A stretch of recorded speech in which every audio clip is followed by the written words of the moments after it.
have the Grandmastola poker piece, Choco Goldeny. Her name is Star.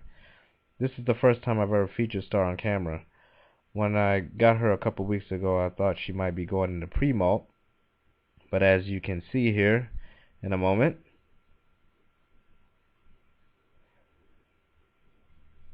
Star has definitely not lost her appetite.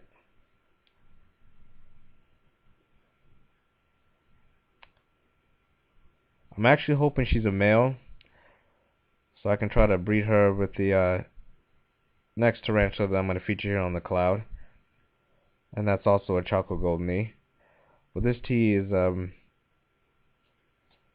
maybe about an inch smaller than the Brownie, my other Choco Goldeny, which you're going to see here in a moment.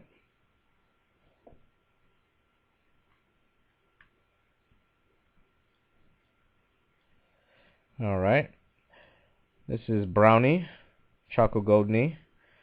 She's about an inch bigger than Star, but they also share the same appetite. They both love to eat, and I guess that's a characteristic of any Grandmastola.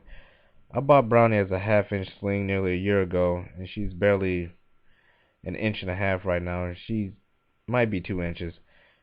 She's really starting to brown up a bit. After our last molt, she was jet black and she had the yellow stripes on her legs, but most likely here in the next couple months she's going to be going back into pre-molt. She's already showing signs of her adult colors, but those adult colors only come right after a molt, and then she will start browning up again. And speaking of skin tones here, let's get to the waste of time fact of the week, number 1.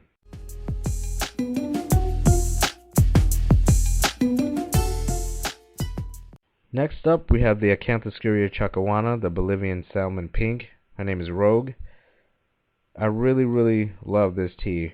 When I got her from the exotic pet store I buy a bunch of my teas from, they weren't sure exactly what a chacawana was. That's the sellers, I mean. I had absolutely no idea what I was buying that day. It just said Acanthoscurria CH, and I had to get home and research it, and after I did some research, I learned that this species, they really grow to really nice, beautiful tarantulas. And most of the time when you think Acanthoscurria, you think Geniculata brockhursti. But these get some nice colors ranging from a dark tan to a brown to even a nice dark chocolate brown to a black. These are some really nice teas, especially with that flame fiery red rump they have and the white striping. It's just a really nice tea. So I wanted to get a little feature here for you guys while she had a little snack. Next up, we have the Paraphysa Euathlus species unknown. This species is most likely is a hybrid because it shows characteristics of both the Paraphysa with the big mirror patch on the abdomen, and it had the red-orange cape that comes off of the carapace onto the abdomen, and that's a feature of the Euathlus species. For those of you who have not seen this tea before, this is a unknown species from Chile. I named her Pandora. I've had a lot of requests for me to feature this tarantula again. She was in a previous video I uploaded a while back, and she's a subadult. She's been doing great. She's not a big eater.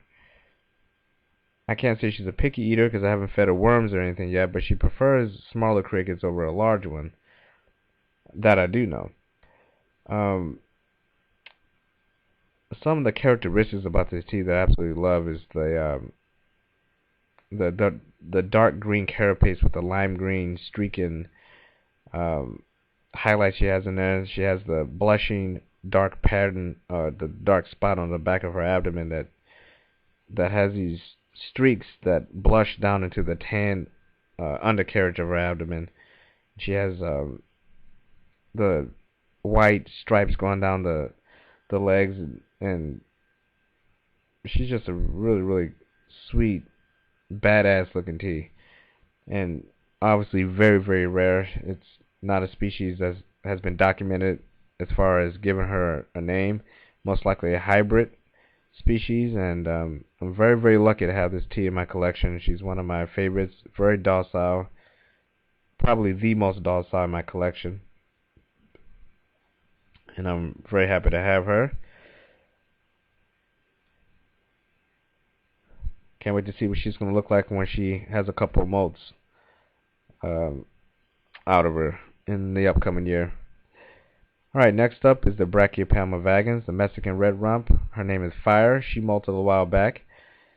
In my opinion, the B. vagans is one of the more underrated species of brachys. They get overshadowed by the more popular species in a genus like the B. bomi, the B. smithi, the B. amelia, the uratum. This vagan's appetite is one of the most impressive in my collection, right up there with the geniculata, the P. camergi, and the P. cancerides, which the P. cancerides, you want to stay with this video towards the end here, because you are going to see a very sweet attack, better than the one you just saw here from my P. cancerides. You do not want to miss the P. cancerides attack. Like the cancerides, the B. vagans will eat all day if I kept feeding her. But since she molted, I want to say about a month and a half ago, I've been fattening her up a little bit. Her abdomen's been a little thin, and she is definitely a huge eater. I had to kind of watch her. I mean, look at that. Just a very greedy tarantula, you know, and very underrated. And I think it's a badass tea. I love the black. Black is one of my favorite colors, and these are very easy to take care of, and I couldn't imagine not having a collection without a B. vagans in it. And if you like greedy appetites, insane attacks, and you'll like this one. And speaking of attacks, let's get to the waste of time fact of the week, number 2.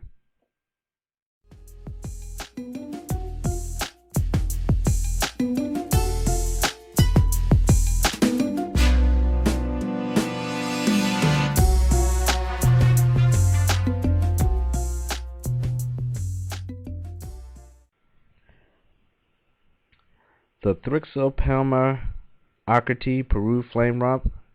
Her name is Mars Aries. I wanted to feature this tea while she was not in pre-molt for a change. Usually she's... Nice attack.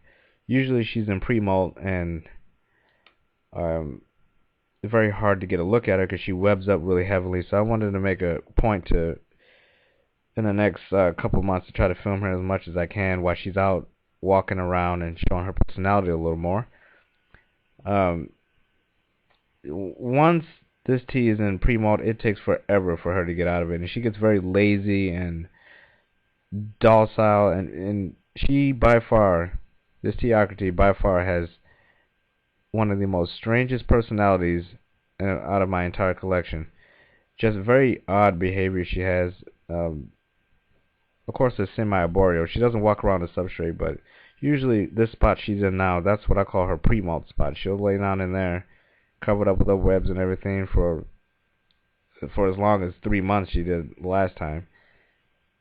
When she's not in pre-molt, she's very active. She excavates, she's building things like she did here. She opened all this up after she molted, and look at this. This is a perfect example of why I think this tarantula is such an odd creature. She's not skittish, but she's not docile. She's not defensive, but she's not aggressive. She has really no one personality, and that cricket line on her back says it all about her. She is all over the place as far as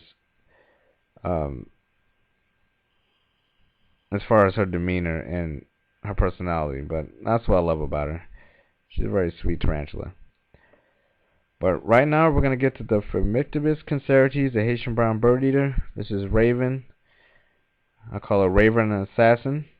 Look at that. She's just very greedy. This is by far the most greediest tarantula in my collection.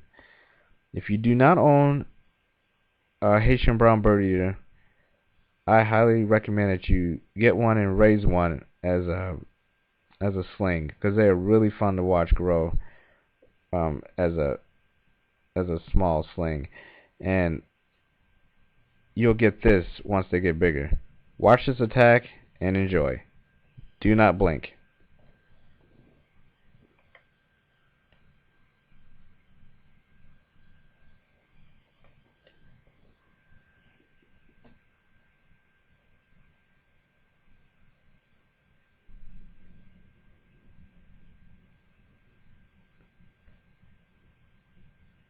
Ladies and gentlemen, that is why you must own a Haitian brown bird eater if you do not already. These teas are perfect, in my opinion, for any hobbyist into tea collections. If you like display tarantulas, I mean, this tea is always out. It's always active. One of the most active of my tarantulas. She excavates a lot. She's always doing something in that enclosure every time I look in to catch my attention, which is why she gets featured a lot more than some of my other teas.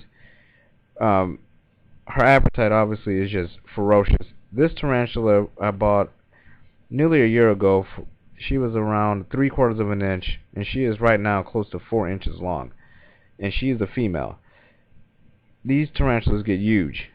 The colorations on them are gorgeous. A lot of people think Haitian brown, they think a brown tarantula more like a Goliath bird eater, but these tarantulas, if you look, the carapace is not picking up the colors real great here, but there's a lot of purple in there, and bronze, and copper, and it's just a very beautiful tea, and really easy to take care of. A lot of people are hesitant with them because they're very moody, and they can be aggressive at times. This tarantula you're looking at here is not aggressive at all, and she's not really defensive. She is, I hate to say this, but she's very docile sometimes. Now, I'm not going to try to piss her off because I know what she's capable of doing, but my specimen is really not that bad at all. Not anywhere near as aggressive as John 3800s, but this tea here she's really not too bad. I can do maintenance in there without, worrying about her attacking me and everything. As she gets bigger, obviously I'm going to be a little more cautious with her, but right now she's at a cute, funny little stage right now, and I'm really enjoying her. You got to get yourself one. Alright, let's take a look at that attack again, but this time we're going to take a look at it in slow motion. Check this out.